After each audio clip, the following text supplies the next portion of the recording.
జాంబవంతుడు అంటే సామాన్యుడా?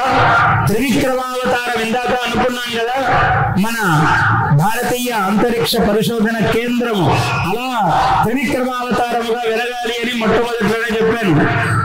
మరి అంత త్రివిక్రముడు 3 అడుగులు మొత్తం బ్రహ్మాండ భాండవులు 14 లోకాలు కొలిచాడు ఆయన. ఒక పాదముతో భూమండలం, ఒక పాదము అంతరిక్షమంతా కొలిచాడు.